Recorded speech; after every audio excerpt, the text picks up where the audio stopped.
Hi everyone, welcome to my channel.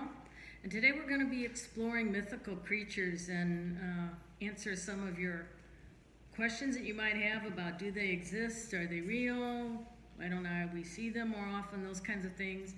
And I'll be referring to the text that I channeled some years ago from Michael's magnificent The Book of Animals, which can be discovered on my website. I'll have links below if you're not familiar with the book. If you are and you want to turn to page 200, that's where I'll be referencing.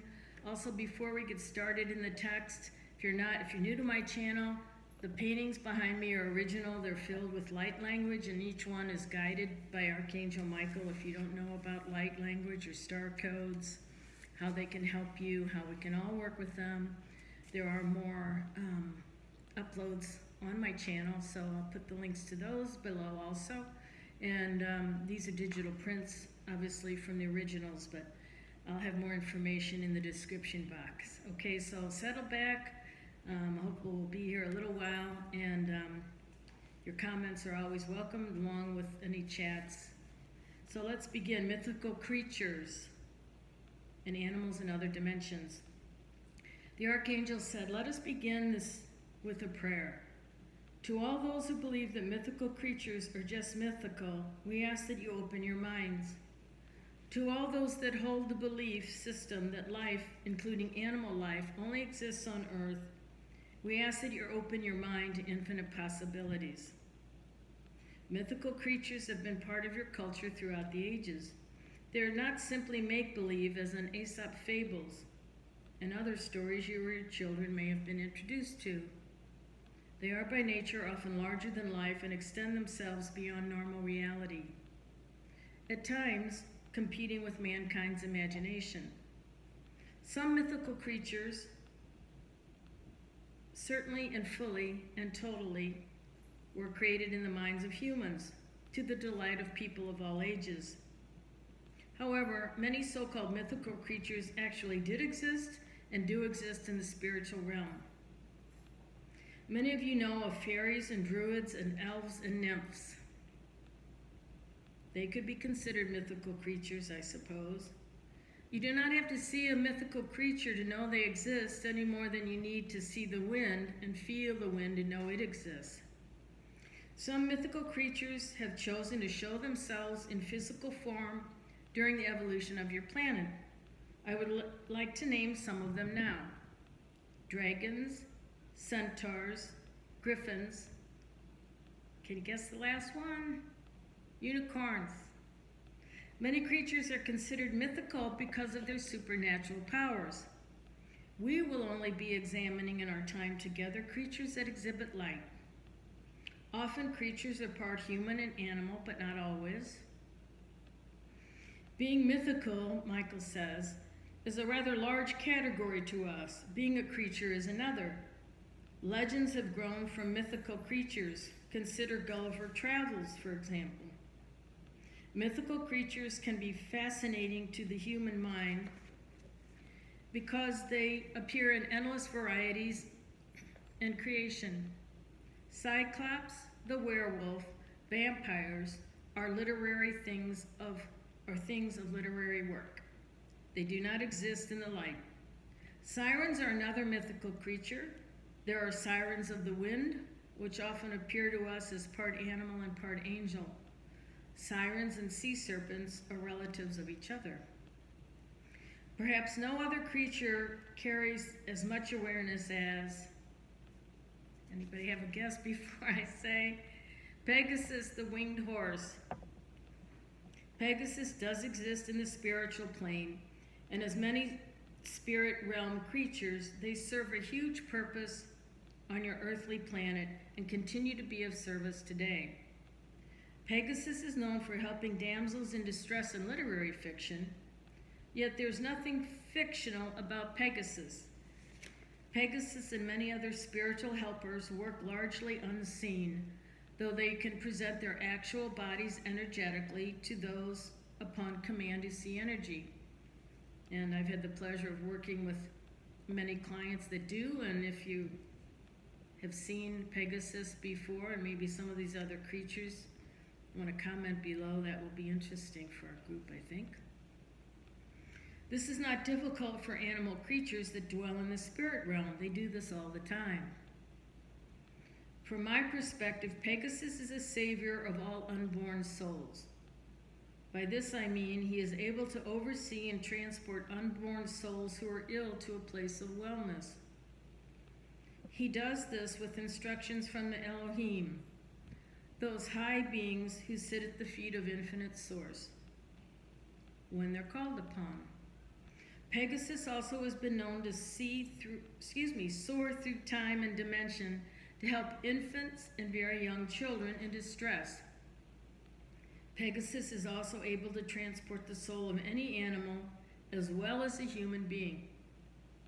He serves universal mind. And we've worked with Pegasus in some of my classes, and it's quite fascinating. Pegasus, like many spirit creatures, have limitless powers, actually. Each one is assigned at least one major function, as I see it, with several lesser functions. This, however, will be changing and elevating as your Earth continues to expand in all directions. Many spirit plane creatures are asking for more assignments, of which they will be given. Pegasus is a tireless defender of evil. He has a legion of spirit horses at his command, and he uses his animal powers for the good of all. Call upon Pegasus, Michael says, anytime you feel an infant or a young animal may be in need. He will allow their spirits or souls to ride upon his back. If you do not believe me, ask practically any 5-year-old, Michael said, who they see visiting them in their dream state, and most will tell you it's a winged horse. Now we're going to move on to another popular spirit creature, the unicorn. Unicorns have entertained imagination for centuries and become legend in many cultures. The early Nords found peace in unicorns and came to honor them by placing dried herbs and flowers on altars devoted to them. Other cultures have appreciated the magical spirit of the unicorn.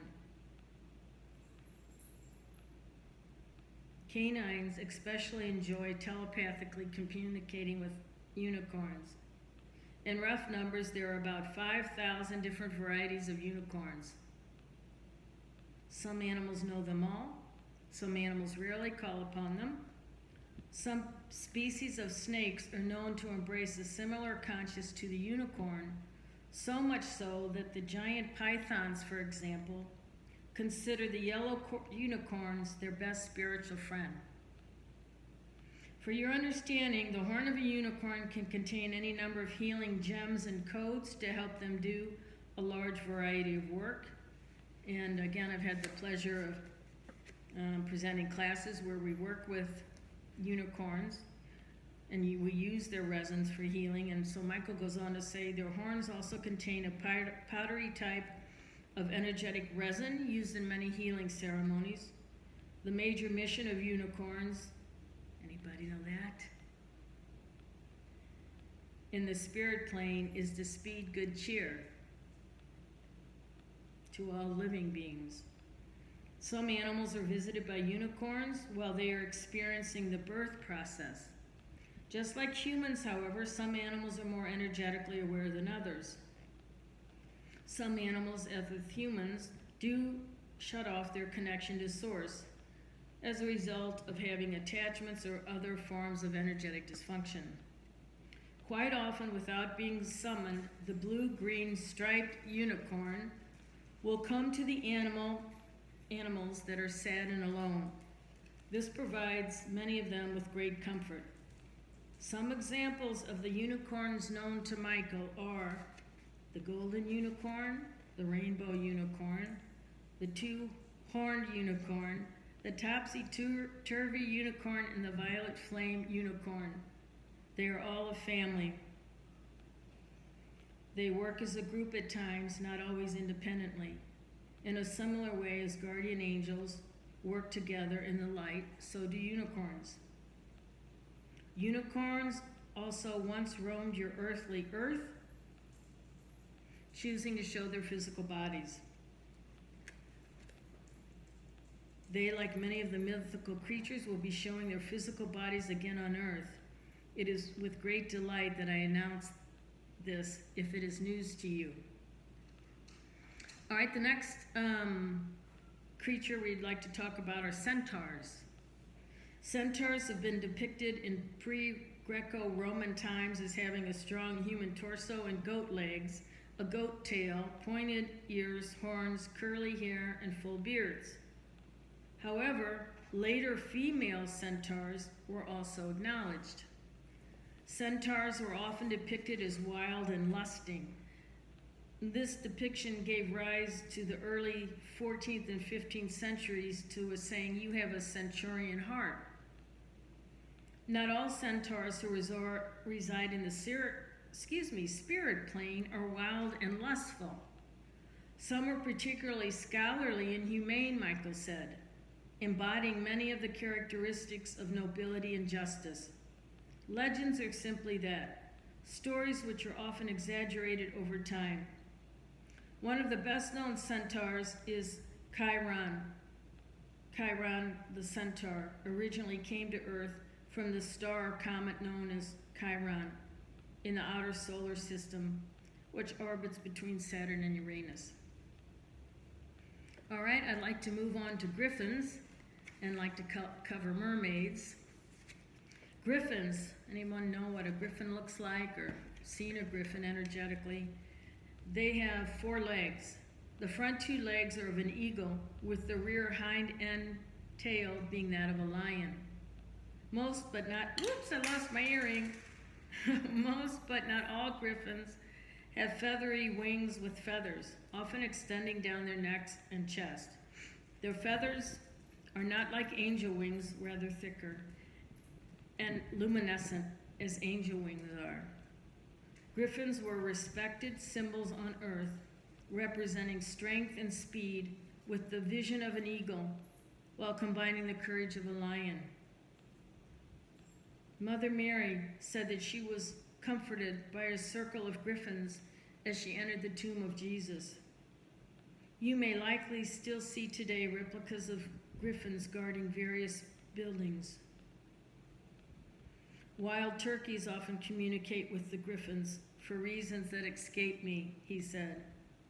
I suppose that they view them mostly as bird family. At times, when entire species of animals are on the verge of being wiped out, Source will call upon the griffins to line the road to salvation. Okay, mermaids. I suppose no brief examination of creatures is complete without sharing some information about mermaids. Mermaids and mermen are light beings from advanced civilizations that came to Earth to help support your planet. They live in underground oceanographic tunnels far, far, far down in the deepest oceans. Mankind is yet to explore 1/10 of the ocean floor. Many other creatures not considered mythical are yet to be discovered. Legendary mermaids have the upper body of a woman and the lower body of a fish. Why do you think that much of what I speak about has been covered up and hidden from you? Maybe you'll use the comments to share your thoughts on that. He goes on to say, there are those in power who know of what I speak and yet do not dare to share the truth with you. Advanced civilizations continue to support animals on Earth above it and below it. Mermaids and mermen have been witnessed by sailors throughout your history. These sailors were often mocked or stoned or alienated in other ways to keep their truth from surfacing. Many have heard the song of the sirens and believe them to be these songs from these loving creatures. Odysseus saw a mermaid and described the being as this: my eyes have not witnessed such a beautiful creature before now, though I am not certain if she is woman or fish, but she glides through the water effortlessly. If you choose to hold on to your beliefs that anything I've said is false, I honor and love all eternal parts of you, divine beings. All right, I'd like to cover a little bit of information here about the Loch Ness Monster. Of modern lore, the Loch Ness Monster, or Nessie as she is affectionately referred to by some, has perplexed scientists and locals alike. Described as a huge water dinosaur or perhaps a serpent, the likes of which have never been seen anywhere outside of this loch in Scotland. Some claim to have seen it. Some may proclaim that they do not believe in angels either, for they have not seen us. I would like to determine how many of you believe in angels. How many of you believe in the Loch Ness Monster? Comment below if you like. Michael says, good, then it's about even. The reason the Loch Ness Monster has not been identified beyond a shadow of a doubt is because, like Bigfoot and the Yeti, it is a highly developed light animal that can choose to show oneself or disappear. This is a form of shape-shifting. This, I suppose, is the magic of endless creation. Okay, let's move on to Bigfoot, Sasquatch, and the Yeti, or the abominable snowman. They both have stimulated the human imagination, if nothing else, Michael says. If the purpose of a creature is to expand imagination, and that is the only purpose it has, does that make it a falsehood? Does that mean it has no value, he asks. Allow me to back up a bit. For those unfamiliar, Sasquatch has been described as a tall, ape-like animal that walks like a man and believed to inhabit North America and Canada. A relative of Sasquatch is the Yeti of the Himalayan region of Nepal and Tibet. Legends of these creatures date back to the earliest Native American tribes. Many indigenous peoples all over the world have had visions of these creatures, including the Aboriginals of Australia. In addition to vision, they have seen the creature. They know him as Mani, Mani in their language, which translates to the big one. Sherpas who live near the Himalayas often sit around fires and make calls into the night to speak to the creature.